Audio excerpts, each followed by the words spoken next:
안녕하세요, 여러분. 건강과 행복을 함께 추구하는 행복한 건강입니다. 요즘 걷기가 건강에 미치는 영향이 대중에게 크게 알려지면서 주변에서 산책하는 사람들을 자주 만날 수 있습니다. 특히 좋은 날씨에는 걷기 열풍이 불기도 하죠. 현대 사회에서 걷는 것은 실제로 만병통치약과 같은 효과를 가져올 수 있어요.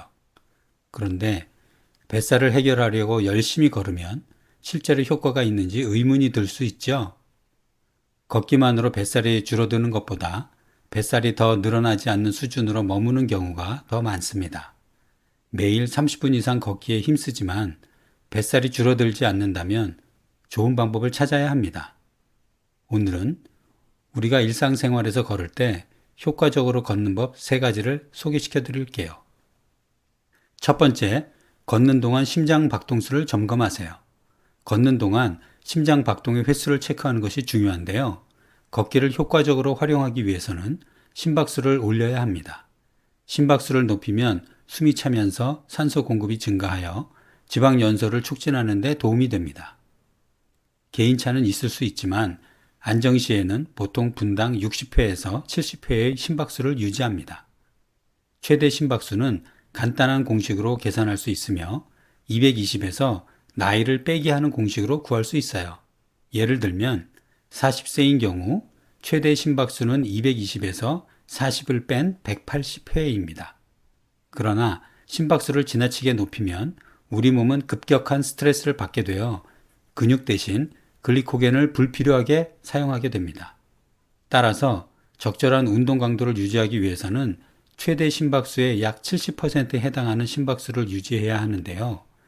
이것은 중간 강도 운동에 해당하며 예를 들어 40세인 사람의 경우 최대 심박수 180회의 70%인 1분당 126회인데 이것이 지방 연소에 가장 효과적인 심박수입니다.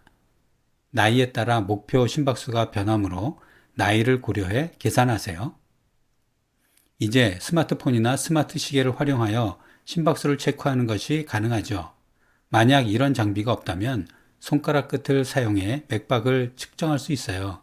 10초 동안 맥박을 세고 6을 곱하면 1분당 심박수를 계산할 수 있습니다.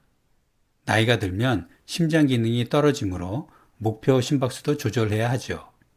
만약 심혈관 질환 약물을 복용 중이라면 의사와 상담하여 목표 심박수를 설정하는 것을 추천합니다.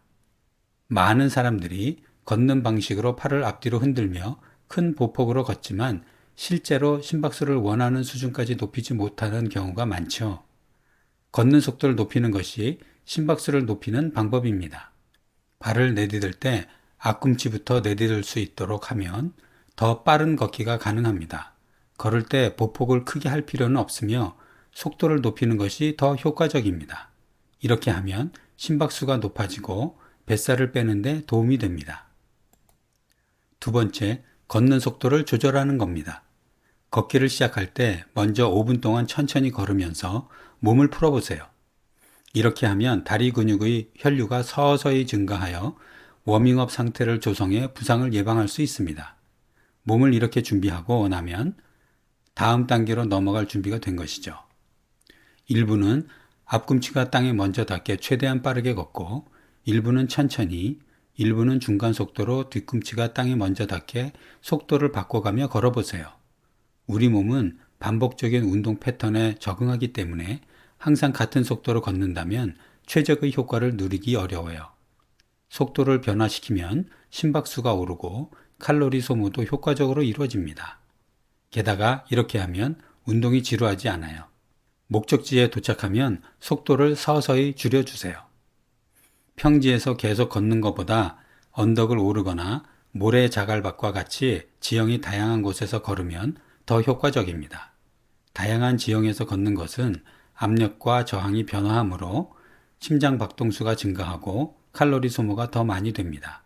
그래서 자연 환경의 산책로를 활용하면서 언덕을 오르고 계단을 오르는 것이 좋아요.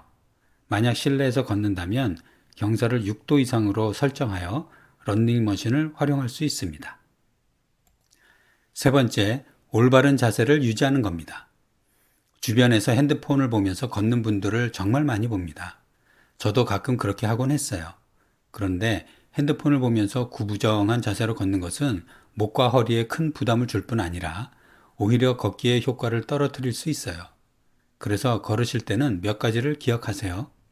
먼저 가슴을 활짝 펴고 허리를 꼿꼿하게 세우세요. 어깨에 힘을 빼고 팔을 편하게 앞뒤로 흔들어 주세요.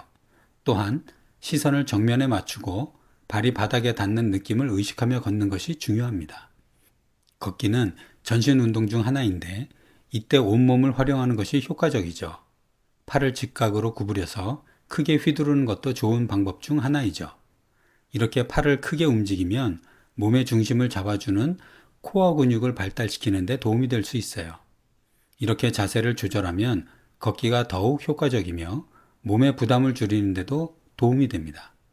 그러니 핸드폰을 보면서 걷는 대신 올바른 자세로 걸어보세요. 건강한 걸음으로 뱃살을 고민하는 여러분, 오늘의 포인트를 다시 한번 짚어볼게요. 먼저 지방 연소 심박수를 유지하면서 걷기를 시작하세요. 속도를 다양하게 바꿔가며 걷고 올바른 자세를 유지해야 해요. 만약 뱃살이 걱정되신다면 이런 방법을 꾸준히 실천해 보세요. 뱃살 없는 건강한 몸을 원한다면 지금부터 시작해 보세요. 함께 건강한 행복을 향해 화이팅! 오늘의 영상이 도움이 되었다면 구독, 좋아요, 알람 설정도 부탁드립니다. 다음 영상에서는 더 유용한 건강 정보를 제공해 드릴 테니 기대해 주세요. 감사합니다.